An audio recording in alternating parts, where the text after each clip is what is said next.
Hey everybody, it's Robot here from Vespa Motorsport, scooterwest.com here in San Diego, California. And today I have the special guest and longtime employee of Scooter West and Vespa Motorsport.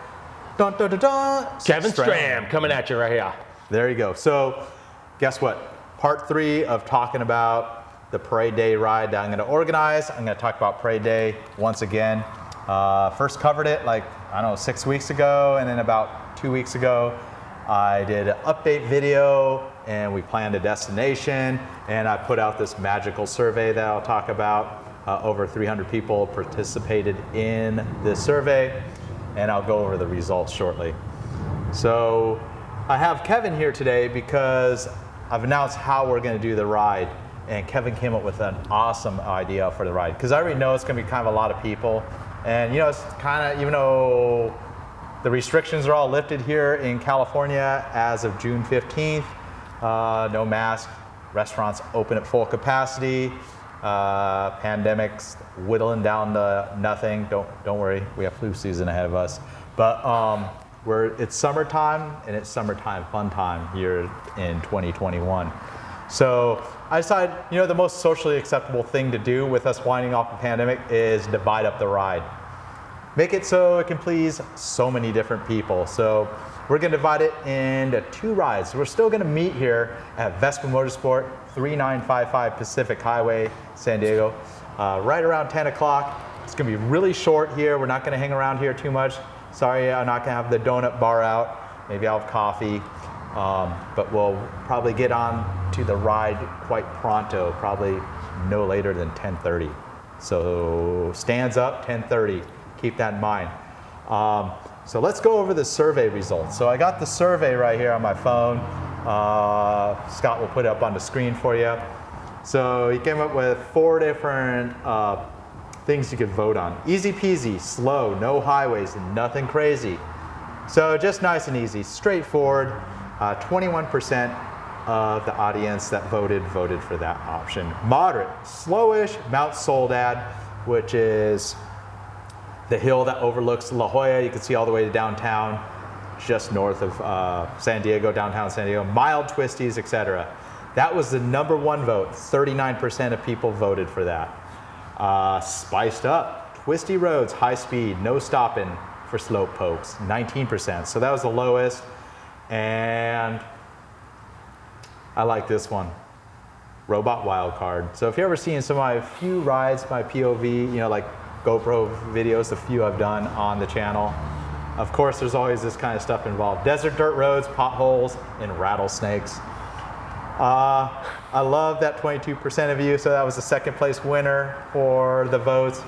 I love you picked that, but unfortunately the ride's not gonna be that, but that's awesome. That's what I would wanna do, but I'm not gonna put anybody through that. I actually have rattlesnakes on my bike. Check out this photo from my last adventure bike ride. One of my friends has, not a rattlesnake, he has a garden snake. It was riding with him on his motorcycle. So like I said, I'm gonna organize this ride into 2 different separate rides. So Kevin's gonna lead the ride that's gonna leave at 10:30, just like my ride. It's gonna be a little bit shorter, but his is gonna be halfway between easy peasy and halfway between moderate. So I'm gonna hand it over to Kevin. He's gonna talk about his route. So maybe you can get a gist of what the route is. Maybe you want to just join us halfway through the route to the destination, whatever, or split off, whatever you want to do. It's kind of you're on your own cabron with this ride.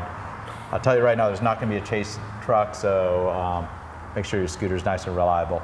All right. So I am so excited to be leading a ride. I've been waiting a long time to do this because I usually lead the rides for our toy run and our annual fun run that we do around town for the birthdays and things like that. I've also led something that's called the Taco Crawl. I strongly urge you to organize something like that in your own town, absolutely. Anyways, the plan here is, if you're familiar with the San Diego area, we've got a few different communities. I will be taking you up Mount Soledad, which is very, very nice. That's gonna be a little steep for maybe 50 cc's, but great for 125s and others. But we'll wait for you, it's okay. And then generally take you through like Claremont and all that stuff to bring us down around over to our final destination, which we'll reveal in a moment. You can anticipate fun rides. You can anticipate moderate speeds. You can anticipate a good crew. I have led rides before. I know how it's done. My plan is to do as many right turns as possible and as few unprotected or left turns as possible. We will be going through Fiesta Island, which is very scenic. Mount Soledad, which we mentioned, is very scenic. And then some of the other areas that actually are little hidden gems with canyons and all that, and that kind of riding. So I think that we're in for a pretty good day. The weather's going to be great. The company's going to be great. The destinations are going to be fantastic. You know where to meet. I'm really excited to put this on with my friend Jeff here. And we've been waiting a year to do something fun with everybody. So come on down. How long do you think your ride's going to be? I'm hoping it'll be about an hour. Most of the rides for smaller groups and these kind of routes usually take about an hour to maybe an hour and a half at the very, very most. The idea is when we get to our final destination, we'll be the first group there. That way it'll have a great opportunity for you, or the location, to file in the riders, get them taken care of, and have everybody get a chance to kind of relax a little bit before your ride arrives. And that'll give a great opportunity for just everybody to socialize for another hour or so. And then you can hang out. At that point, you're on your own, cabron. I love that. I'm literally, that's on my t-shirt. You'll see that, you know. So pretty excited about this whole excited thing, if you can't tell. And I'll talk about the final destination. So I'll have it up on the screen. I don't know the address, but it's on Linda Vista Road.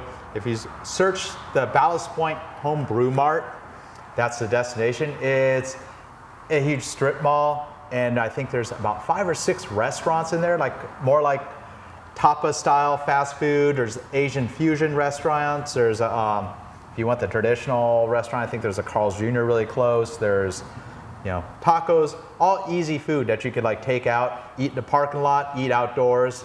Some of those restaurants do have indoor seating, and will be a patio at the Ballast Point Home Brew Mart. And you're welcome to partake in the drinking. Obviously, you're responsible for yourself on that one, but lots of good food in there. And I figure it's the best opportunity for those restaurants to keep up, because a lot of restaurants here in San Diego have limited staff now that we are kind of winding off the pandemic restrictions. So I wanted to respect that. I'm going to make calls to all those restaurants to say, hey, FY, probably going to be a good number of people showing up around noonish in your strip mall there to partake and eat at your restaurants. Let's get on to my ride. So it's pretty much halfway between moderate and spiced up. Sorry, no rattlesnake rides, but my route is going to be a little higher speed. We're going to be going on the freeway for very short sections and longer high-speed sections. And I have a more advanced way of how you manage a ride, and I'll talk about that a little later in how I do rides. So first of all, we'll be going south of here. We'll probably hop on the freeway a little bit. We're going to go over the Coronado Bridge, which is technically getting on the freeway. So you definitely need to be legal, you need to have a 150cc scooter and larger for my ride. It's going to be a longer ride. There's going to be sections of higher speed. There's going to be just more advanced turns. We're going to continue through Coronado. Hopefully the traffic lights don't break us up too much. Go through the Silver Strand, kind of come through National City and snake through all sorts of back roads and make our way through Spring Valley and then the backside of Mount Helix. Mount Helix is another, small mountain in kind of San Diego County, or almost into, pretty close to the city. And it has a beautiful view of downtown, and all the way around you see El Cajon to the east and so on. And then make our way to Linda Vista. And I'm going to tell you how I'm going to manage a ride like that. Typically, I'm not going to go on a fast scooter and just go as fast as I can on every straightaway. but is what I expect the team to do is hold the corners.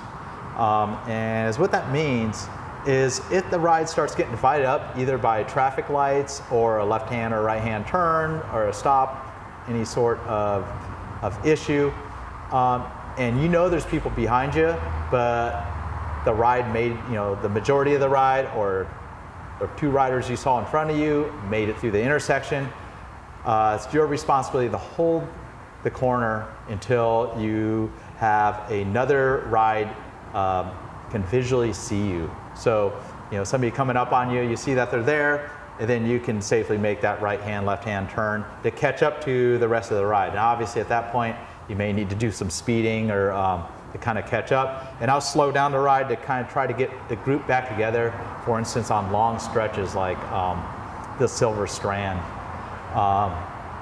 Maybe you get lost. You can get ahead of us. If you can hop on the freeway, you can get over to Mount Helix and catch back up to the ride. Hopefully I'll have a little map printed out for you guys when you show up for the ride. But holding the corners is a pretty neat concept. I've been on other organized motorcycle rides and seen that a technique used, and it works very well. Rarely have I ever seen that done with scooters. And the way I like to ride on these rides is I'll keep a moderate pace, just kind of cruise, enjoy the air on the straightaways. Silver Strand, cars will want to do 65. I want to stay to the right. I want to do like 45, 50 and keep the group together. But I like to spice it up when I hit the turn. So, Mount Helix, you might lose me a little bit, but if people are holding the turns, you'll kind of filter out where there's the faster group that's going to be getting spicy in the turns, and the slower group will kind of filter to the back, but there's always going to be people holding any left-right turn or even some section where you don't see people, and everybody will be able to catch up. And kind of at the top of the mountain, there's not really any parking up there. We'll kind of slow way down and kind of get the group back together. So that's my idea of a perfect scooter ride that doesn't involve the rattlesnakes and all the fun stuff that I like to do, but appeals to the more experienced scooterist that has a 150cc or larger scooter. My ride, it may be 2 hours at the most. It'd probably be just shy of that. So we can expect to show up at 12:30 or 1 o'clock at the very latest at the Ballast Point Brew Mart on Linda Vista Road. So I have one more thing that Kevin's going to talk about, and this is Vespa Parade Day. I'm sure a lot of the audience watching this, they're not in San Diego, they're not in Los Angeles, they're not in Phoenix, nowhere where they can make it to our location doesn't make any sense to.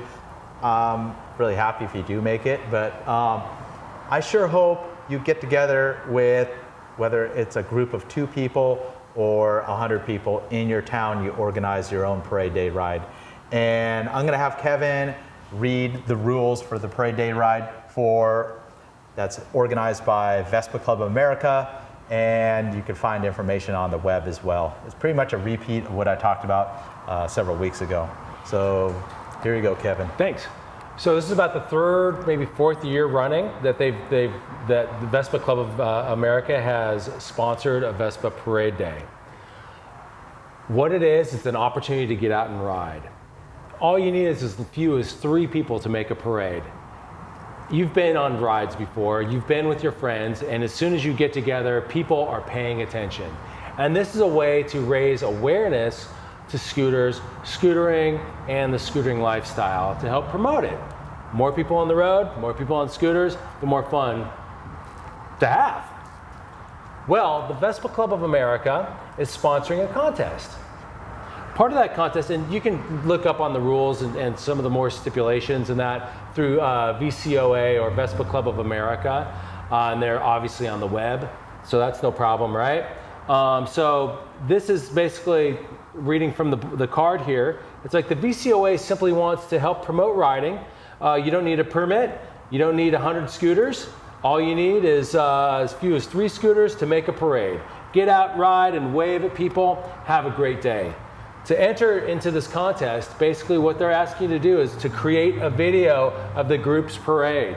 Create that video, simple as like on an iPhone or however elaborate you want to get, right? And this is while on your parade. Check in on the Vespa Club of America Facebook page, what you're up to, and then like and follow on the Facebook page, on Vespa Club of America's Facebook page, and then post your video to their Facebook page by June 30th. Okay, so that gives you an opportunity to edit, get out all the stuff you don't want in there, add all the frills you do. It doesn't even need to be a big video. You could just shoot it, take your phone, just shoot a 10-second clip of your parade.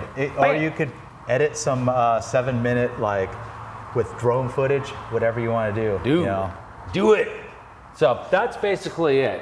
Now, if you happen, when you submit this and you win, what do you win? They'll give you a little bit more details on that, but it's like one lucky group will receive 3 Vespa, AmeriVespa passes, a limited edition Parade Day logo leg shield banners, and then, yeah, and so basically that's like $75 a person, plus, you know, plus a lot of fun, you know. So, and this coming year is Vespa Club of America's 30th anniversary that's going to be held in the Twin Cities there in Minneapolis, St. Paul, and we are all looking forward to that event. But that's happening 2022. We'll be there. All right, bam. That's what I know about Vespa Parade Day. Are you going? So I hope you're going, you know, and I wanted to chime in one thing that doesn't really apply. I know a lot of my audience isn't from the United States, so maybe you're stumbling across this. You're in Thailand, Indonesia, Germany, Italy, Japan, Mexico. So you know what? I suggest you organize a Parade Day ride as well. It's better than a Sunday ride. And it's what you could do is just take a photo. I don't have time to, you could probably upload your videos to the Vespa Club America site and they'll have it up there of your own parade. But if you do something internationally, send us a photo to sales@scooterwest.com. That would be awesome. And kind of my last video, you know, covering the Vespa Motorsport Vespa Parade Day, I'll include those in that video. So I think that'd be pretty cool. You know, somebody from somewhere else organizing a ride on June 27th. So send me a photo of your group, that'd be awesome. And maybe a little detail of your club or where you're from. And I'd love to put that in the last video for my Vespa Parade Day ride that I'm organizing here in San Diego. That will probably be posted, I don't know, June 30th or something. Thanks again for watching. This is Robot here from Vespa Motorsport and ScooterWest.com. And again, I just want to apologize, I never really sent out a mailer. I am going to send out an emailer to the people that subscribe to our email list on the details for the Parade Day ride next week. But June 27th, save the date. Thanks again for watching. Thanks, Kevin, for helping me organize the ride. And we'll see you on the 27th. Robot here.